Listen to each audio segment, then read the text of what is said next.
Hello everyone, welcome to Analog IAS Current Affair Analysis for 3rd July 2020, and these are the articles we will be dealing today. The first article for the day is taken from The Hindu and it is titled India's torture culture needs to end now. So this article is in the context of the death of a father and a son in a hospital after they were allegedly assaulted in a police custody that has triggered protest across Thoothukudi district in Tamil Nadu. So, Tamil Nadu Chief Minister Palaniswamy said the police on July 19th took the victims Jairaj and his son Benix into custody for interrogation as they were keeping their mobile accessories shop continuously open despite the coronavirus induced lockdown. So, a case was filed against them for not following the curfew under lockdown, and they were later sent to a sub jail. On June 22, Benix complained of breathing problems and was admitted to a local hospital. He died around 9 pm. His father Jairaj was also hospitalized due to an illness and he died the next day. So, according to the eyewitnesses, both of them were thrashed again and again, and the relatives alleged that police had assaulted Benix as well. So, Palaniswamy added that the 4 police officers, including the sub-inspectors, have been suspended following this episode. Now, this entire brutal incident brings us to the need to end this torture culture, or to simply put it, third degree treatment in our interrogation methodology. So, it is in this context the UN Convention Against Torture comes into the picture. India has signed this convention in October 1997. However, we did not ratify it yet. So, the matter was referred to the Law Commission in July 2017 following a recommendation by the Supreme Court. And the recommendation was made while the court was hearing a case related to torture and death sentence. So, it is in this context the Law Commission of India, headed by Justice Chauhan, submitted a report on implementation of UNCAT. It also suggested that the government come up with a legislation, and it suggested that the Ministry of Law and Justice take up this matter as soon as possible. Now, what is the objective of this UNCAT? The convention, first of all, ensures that countries put in place various institutional mechanisms to prevent the use of torture. So, each country that is a party to the convention is required to carry out steps like legislative, administrative, judicial and other measures to prevent torture and ensure that torture is a criminal offence. So, in order to meet these obligations, the Commission has definitely come up with certain recommendations, and they include a amendment to the Code of Criminal Procedure 1973, Indian Evidence Act 1872. At the same time, it also prepared a draft version of the Prevention of Torture Bill in 2017 itself. However, the Commission observed India has faced problems in extradition of criminals from foreign countries. This is because the convention prevents extradition. Various NGOs like Amnesty International and various human rights activists have pointed out the pervasiveness of police torture in our interrogative measures. So, in order to end this torture culture, the government has to take the spirit of what is called the D.K. Basu judgment very seriously. It is in this judgment the Supreme Court has come up with certain directives to be followed in its spirit to ensure that institutions are democratic in nature and give due rights to the accused as well. One of the major reasons for torture is because the law allows this kind of torture, not directly but indirectly. How? There are certain laws. For example, if we take the Terrorist and Disruptive Activities Prevention Act and the Prevention of Terrorism Act, which continues refurbished as the Maharashtra Control of Organized Crime Act. All these acts shall grant confession as an evidence. Now, when you want a confession from a accused, you shall torture him. According to the author, India's police culture has this kind of a norm integral to it. Now we have to move away from this.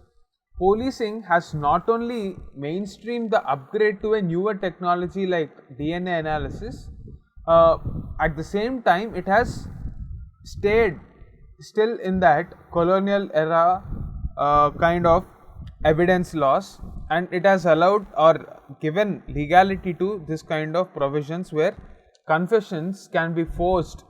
So even before India signed this UNCAT in 1997, there were many important judgments in this regard. The first one is Raghbir Singh case. So in this case, the court was very disturbed by the diabolical recurrence of police torture. So the court said that it is the duty of the guardians of the law to ensure human rights. Similarly, in the Sheila Barse case that happened in 1987 against the state of Maharashtra. So in this case, the court condemned the cruelty and torture as violative of Article 21, which is our right to life. Despite all these developments and the report of the 273rd Law Commission suggesting that there should be a law on torture, or law against torture rather, there has been complete rejection of the Supreme Court's direction from the governments over a period of time.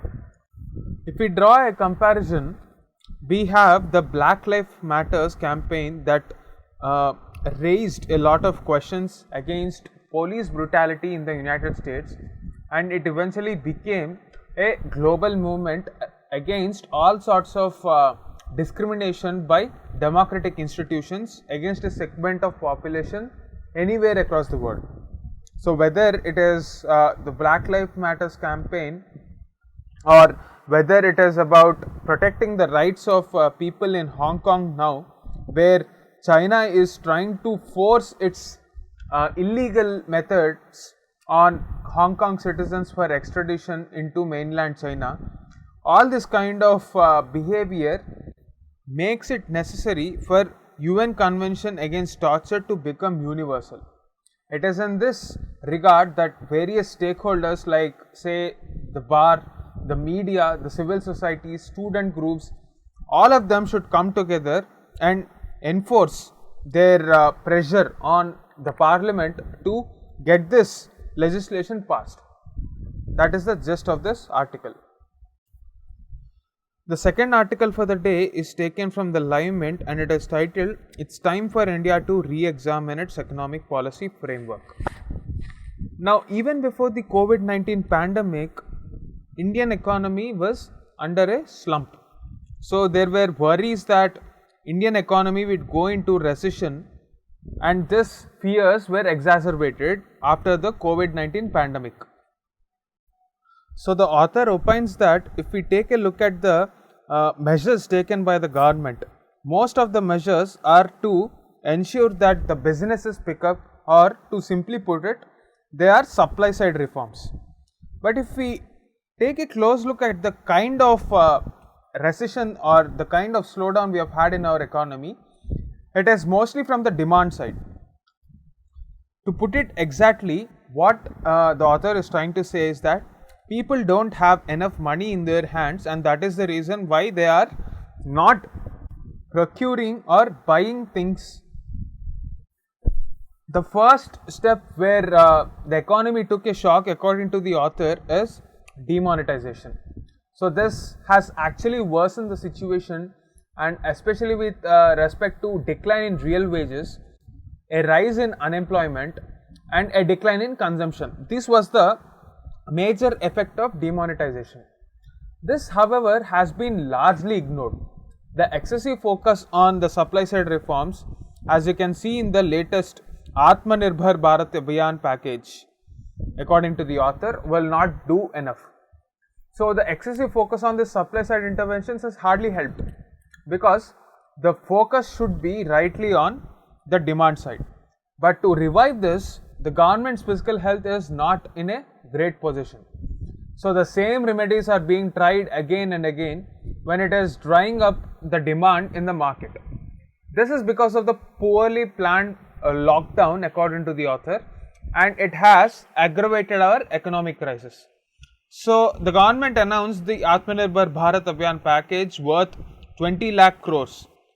So in actuality, it is more like nearly 1 lakh crores are being invested directly, or 1 lakh crores are being put into the hands of the public.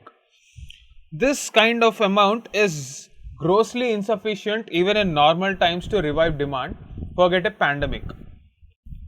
It is in this context the author believes that we have to give up our obsession with meeting the FRBM targets, because the entire economy has slumped across the world and credit ratings don't really matter because these are not normal times. So normal credit ratings in a normal situation would have made sense, and India will not definitely be a bad investment destination because of the huge potential that we have. India is a huge market and India will definitely bounce back in the long run. So we should not be concerned about credit ratings, and India should invest its resources in putting money into the hands of the population. So right now the immediate focus should be not on FRBM targets but on reviving the demand through rural consumption and also reaching out to the urban middle class. That is the gist of this article.